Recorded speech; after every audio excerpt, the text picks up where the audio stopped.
Okay, here's an update on the Guillows B-25 Mitchell RC conversion. So it ended up being the gunship. I decided that was the best way to go with it. I just like the way the gunship looks.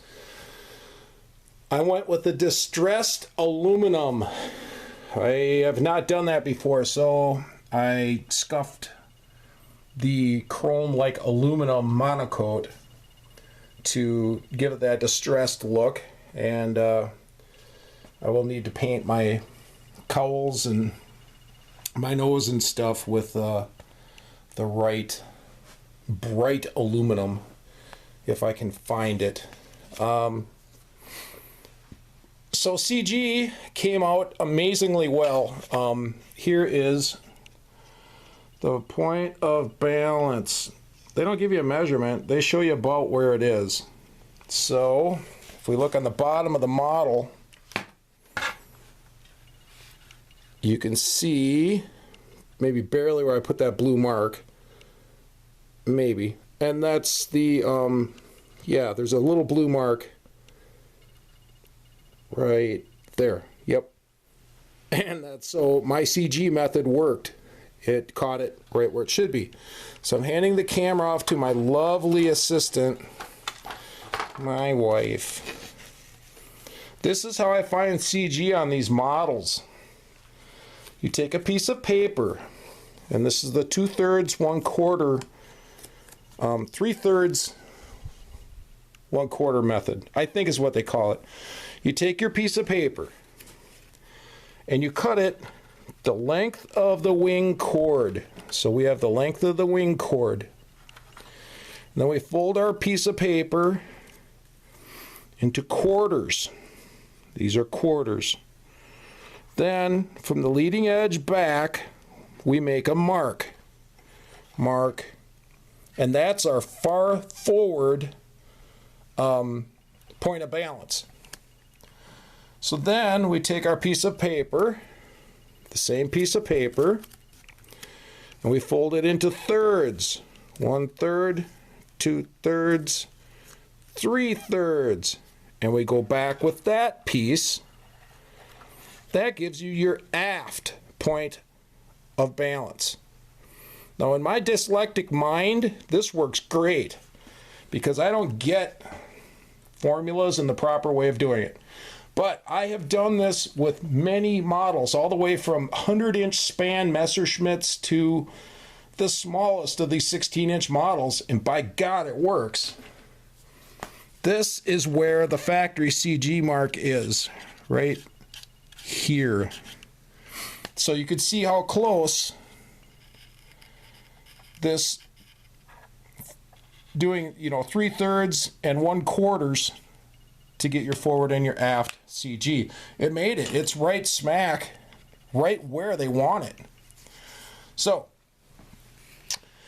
this is where I jam the receiver. It's in there. It's in there real tight. So my cover will go on, and I'm just going to put the covering right over it, iron right over this cover. And if I ever need to get in there, I will cut it free and get in there. I'm not putting magnets on it. So these are the tires I decided with. I decided to go with the fatter, beefier tires because they look a lot more, I don't know, way cooler than the skinny little wimpy tires. It's a little more weight, but all up weight on this model, it is 11 ounces. It's a pig. It's heavy, but it's the way the model builds. The way the Guillows made this thing, it is a tank. I mean, it's made to do aerobatics, anything you could throw at it with a control line. So I'm not going to be afraid to do loops, rolls, flat spins, whatever I can make the thing do. It's a really tough airframe. But it did end up being 11 ounces all up weight.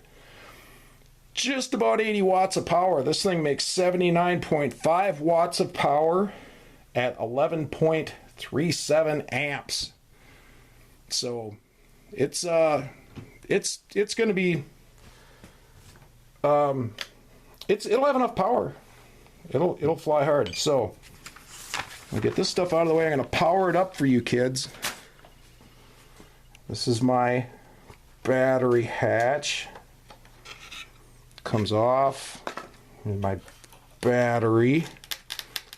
It's Velcroed in. Now, get out my wire. Plug in. All right. And we are plugged in. We are hot. Voila. Why isn't it voila-ing? Oh, I got the wrong model. Silly me. See, like I said, we do stuff off the cuff here. Yeah, that was for my micro timber I bought, which doesn't work. That I've got a case open with Horizon Hobby with on right now because the lights didn't work. And now I'm waiting and waiting so I can send it back and get one that the lights do work on. Alright, now we have the B-25. That's this model. Okay. Fire up to win.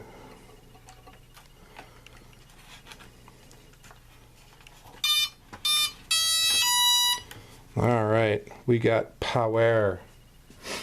So this is the rudders and steering. So I get on the front wheel there because we steer with the front wheel. There we go. So we're steering and rudders. Those are the things in the back there. Yep, there you go. All right, I'm sorry, hon. Geez, I don't. You're not that. All right, the elevator, and we have the ailerons. Ailerons are beautiful and smooth. He likes them way much. Look at that. That's going to be sweet. We got plenty of travel.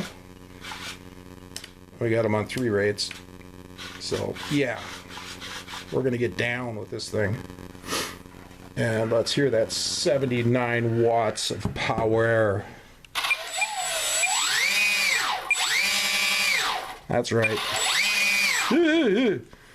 Yep, she's going to rock and roll. All right, I'm going to show you guys a trick. Let's unpower the model. The model is unpowered. All right, we're going to synchronize these speed controllers. So to do this, we have our radio turned on. This is the radio over here. Okay, and we put the throttle stick all the way up. Now when I plug the battery into the model, it'll go beep once, and we bring the stick down immediately. And that should calibrate the speed controllers. And then this thing should run up real smooth. Let's have a look at how smooth it isn't right now. Oh, gotta drop that. Okay, we're just gonna bring it up again. All right, see how these don't exactly start up the same?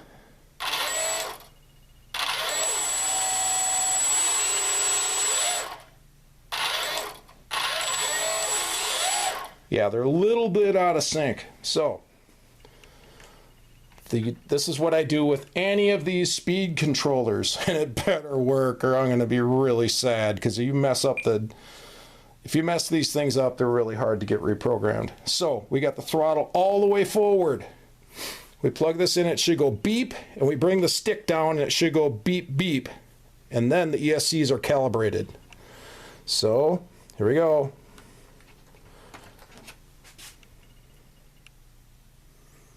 Go beep. Now it should go. They should be calibrated now. Let's see how much smoother they are.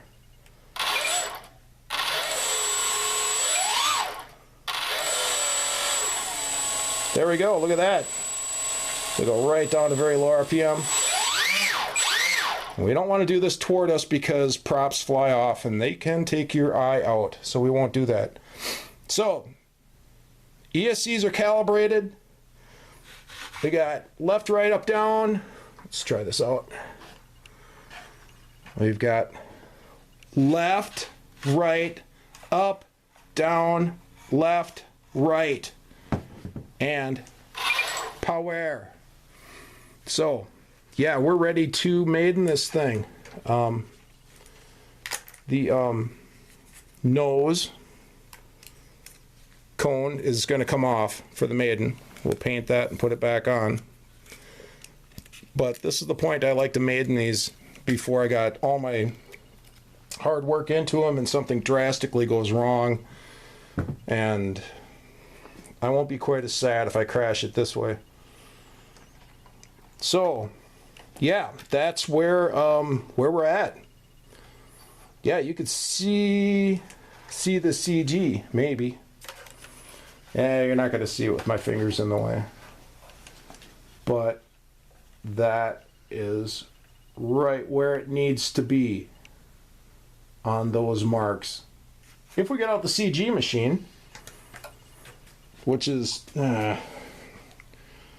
it's kind of crammed back down. I'm not going to get out my CG machine because it's crammed back there in the corner. But trust me, it makes CG. So, yeah, here's where we're at. All these lovely embellishments, like the cowlings and engine nacelles. They actually fit really good. They look really cool. There's those two little pegs that hold our cowls on. That we can adjust the cowls a little bit. And then there will be one more peg just to keep a screw to keep them locked into place. We got our 3-blade props. Yeah, it is distressed aluminum.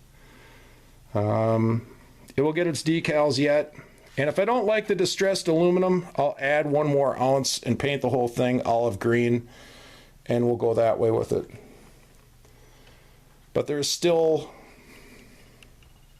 a lot of work to do for detailing and completing the model. But for the most part, it is ready to maiden. I'll take the camera back on. Thank you, lovely assistant. So, that is your update for the North American B-25 Guillows. Yeah, that's... Next time, you'll probably see it in the air, I hope. So, as always, thanks for watching my videos, and thanks for subscribing, and all that stuff. I've got still just crazy, getting crazy hits on that snafu crash video, with every comment in the world, what I did wrong and why it crashed. It's pretty funny. I don't leave much for comments, just let people go. One guy got it right. One guy got it right. He was like maybe the 28th, 20-something reply to that video. He got it right. He saw exactly what happened. So maybe we'll take the snafu crash video and dissect it and show you exactly why that plane went in. Till then, have a good one. Thanks for watching.